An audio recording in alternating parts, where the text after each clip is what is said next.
الحمد لله الذي خلق الموت والحياة ليبلوكم أيكم أحسن عملا. أشهد أن لا إله إلا الله وحده لا شريك له، وأشهد أن محمدا عبده ورسوله لا نبي بعده. اللهم فصل وسلم وزد وبارك على سيدنا محمد وعلى آله وصحبه أجمعين. أما بعد، فيا عباد الله اتقوا الله حق تقاته ولا تموتن إلا وأنتم مسلمون. وتزودوا فإن خير الزاد التقوى واتقوا الله يا أولي الألباب. وقال الله تعالى في كتابه الكريم: أعوذ بالله من الشيطان الرجيم، بسم الله الرحمن الرحيم. ولنبلونكم بشيء من الخوف والجوع ونقص من الأموال والأنفس والثمرات وبشر الصابرين. صدق الله العظيم. Hadirin kaum muslimin sidang jamaah Jumat yang dirahmati Allah, marilah sama-sama kita selalu memanjatkan puji dan syukur kepada Allah Subhanahu wa taala atas limpahan rahmat, nikmat dan kesempatan kepada kita hingga pada hari ini telah dapat berkumpul kembali di masjid yang mulia ini untuk melaksanakan ibadah sholat Jumat. Kemudian selawat beriring salam tidak lupa-lupanya kita haturkan keharibaan baginda Rasulullah Muhammad sallallahu alaihi wasallam. Apalagi di hari yang mulia ini, di hari Jumat ini, mari kita tingkatkan, kita perbanyak selawat kepada Rasulullah sallallahu alaihi wasallam. Hadirin sekalian yang dirahmati Allah, kita tidak menyangka bahwa kita telah berada pada bulan Sya'ban, tepatnya sudah berada pada pertengahan dari bulan Sya'ban, yang mana kemarin kita berada pada tanggal 15, jatuh pada nisfu Sya'ban atau pertengahan daripada bulan Sya'ban. Ini artinya 2 minggu lagi tanpa kita rasa, di tengah-tengah kesibukan kita, di tengah-tengah hiruk-pikuk kehidupan yang kita lalui, ternyata 2 minggu lagi kita akan menyambut bulan suci Ramadan insyaallah. Oleh karena itu, sejak sekarang mari kita buat persiapan-persiapan, kita tingkatkan terus amal ibadah kita sehingga kita memasuki bulan Ramadan dalam keadaan yang betul-betul siap. Kalau kita melihat dalam sejarah kehidupan Rasulullah sallallahu alaihi wasallam, Rasulullah dalam mempersiapkan diri menyambut bulan Ramadan, beliau memulainya sejak bulan Sya'ban ini. Dalam bulan ini beliau sudah mulai meningkatkan ibadahnya, sudah mulai memperbanyak puasanya, sehingga dalam sebuah hadis disebutkan bahwa Nabi tidak ada puasa sunat yang beliau laksanakan yang lebih banyak daripada puasa sunat yang beliau laksanakan pada bulan Sya'ban ini. Demikian juga dengan salat-salat malam. Marilah sekarang kita mulai sejak sekarang, sehingga nanti akan maksimal ibadah kita pada bulan Ramadan, insya Allah. Hadirin sekalian yang dirahmati Allah, dalam suasana yang terjadi pada saat ini, bisa dikatakan suasana kita belum benar-benar kondusif. Suasana kita masih agak mencekam dengan adanya virus corona. Malah beberapa masjid sudah ditutup untuk pelaksanaan ibadah untuk sementara waktu. Dan ini bukan hanya di tempat kita, saudara-saudara sekalian, tapi di seluruh negara-negara Islam. Misalnya di Timur Tengah kita melihat sudah banyak masjid ditutup, termasuk Masjidil Haram sendiri. Azan tetap dikumandangkan, tapi ditambah kalimat shallu fi buyutikum. Jadi kita diajak salat untuk di rumah kita. Nah, kita tidak mengetahui kapan kira-kira musibah ini akan berakhir. Ini musibah bagi kita, cobaan bagi kita. Kapan berakhir? Hanya Allah yang tahu. Tapi setidaknya musibah ini harus menjadi pelajaran bagi kita, menjadi iktibar bagi kita.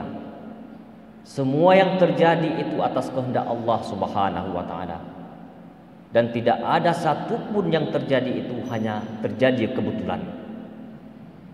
Ini terjadi atas kehendak Allah. Banyak hikmah di balik semua ini, banyak penyebab di balik semua ini. Oleh karena itu, mari kita mengambil iktibar. Kenapa ini bisa terjadi semua? Kalau kita melihat dalam Al-Quran, sebenarnya musibah-musibah seperti ini, bala-bala seperti ini, bukan hanya terjadi pada umat Nabi Muhammad SAW, tapi pada umat-umat sebelumnya juga terjadi penyakit-penyakit dan bala-bala yang seperti ini. Misalnya kalau kita melihat dalam surat Al-A'raf ayat 131 sampai dengan 132, Allah menjelaskan, A'udzubillahi minasyaitonir rajim. Wa qalu mahma ta'tina bihi min ayah litasharana biha fama nahnu laka bimu'minin. Mereka berkata, mereka umat Nabi Musa berkata kepada Nabi Musa, mahma ta'tina bihi min ayah, walau bagaimanapun engkau datangkan bukti-bukti yang bisa menyihir kami, yang bisa membuat kami terheran-heran, kata umat Nabi Musa, fama nahnu laka bimu'minin, yang namun kami tetap tidak akan beriman kepadamu wahai Musa.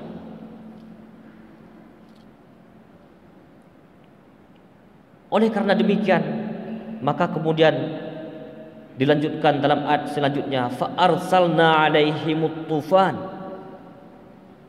Oleh karena itu kami kirimlah tufan kepada mereka, wal jarad, dan kami kirim belalang, wal qummal, kutu, hama, wad dhafadi', katak, wad dama,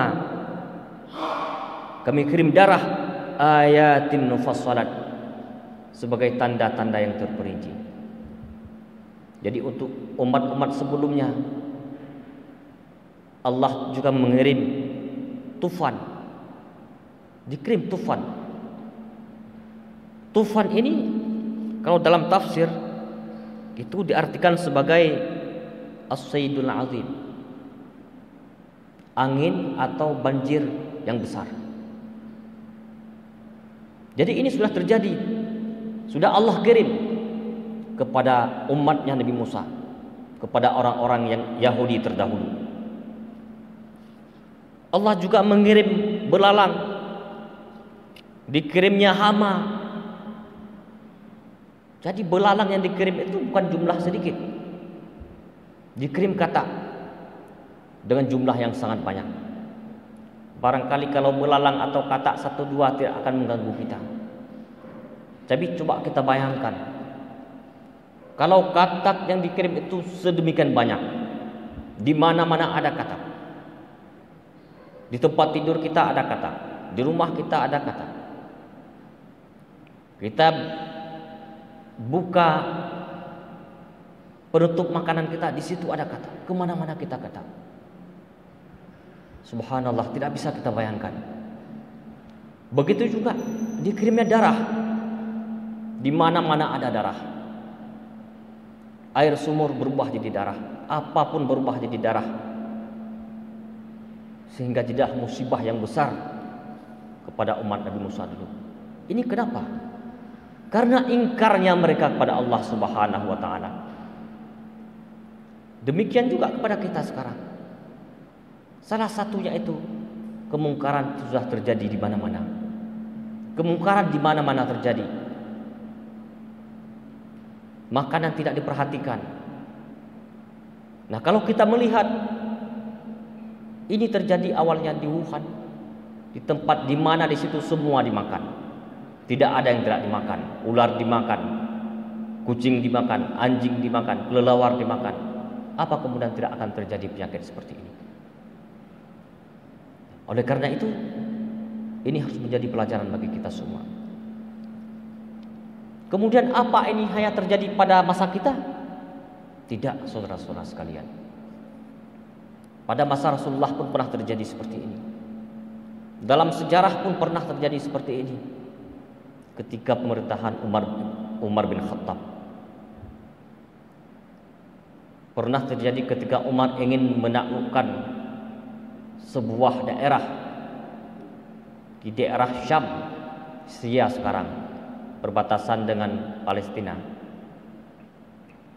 Ketika Umar ingin berkunjung kepada sebuah desa yang sudah dikuasai, ternyata pada desa tersebut sedang terjangkit penyakit menular. Dulu disebut dengan taun, penyakit taun. Jadi intinya ketika itu Umar berdasarkan sebuah hadis Rasulullah SAW tidak memasuki ke desa tersebut. Kenapa? Karena memang harus dihindari. Oleh karena itu Rasulullah mengatakan dalam sebuah hadisnya, "Idza sami'tum bi ardin fihi tufan fihi ta'un fala tadkhuluha." Apabila engkau mendengar dalam sebuah negeri, di sebuah kota ataupun di sebuah desa sedang terjangkit suatu penyakit yang mewabah, maka janganlah engkau masuk ke kota atau desa tersebut atau daerah tersebut. Kenapa? Karena untuk menghindarinya itu. Oleh karena itu kadang-kadang kita sering mendengar sekarang orang katakan, kenapa kita harus takut kepada corona? Yang kita takutkan pada Allah. Ya, inilah kadang-kadang cara berpikir kita yang salah. Jadi sudah ada petunjuk dari Rasulullah SAW. Demikian juga sebaliknya. Wa iza kunta fiha fala takhruju minha. Apabila kebetulan misalnya kita berada pada daerah yang mana daerah di tempat tinggal kita itu terjangkit wabah tersebut, maka kita jangan keluar dari tempat kita itu. Tujuannya kenapa? Biar tidak menulari pada orang lain. Sampai ke sini diatur dalam agama kita. Oleh karena itu, hadirin sekalian, kemudian bagaimana cara kita menyikapi semua ini? Maka ini adalah sebuah musibah bagi kita. Dalam ayat yang lain Allah menjelaskan, "Wa ma kana Allahu mu'adzibahum wa hum yastaghfirun."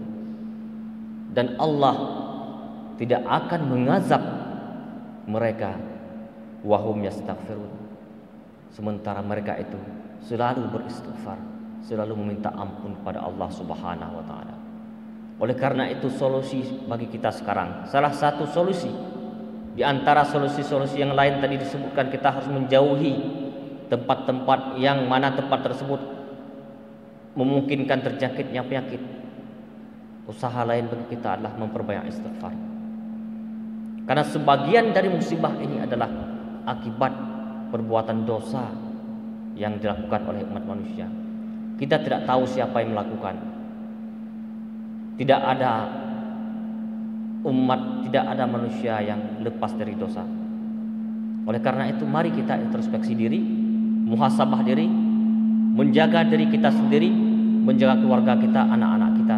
Qu anfusakum wa ahlikum nara. Oleh karena itu, marilah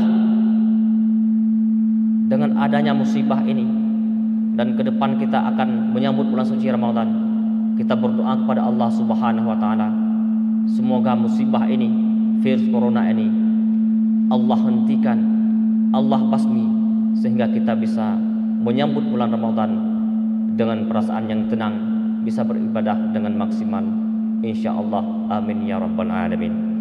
Barakallahu li wa lakum bil Qur'anil azim, wa nafa'ani wa iyyakum bima fihi minal ayati wa zikril hakim, wa taqabbala minni wa minkum tilawatahu innahu huwas samiul alim.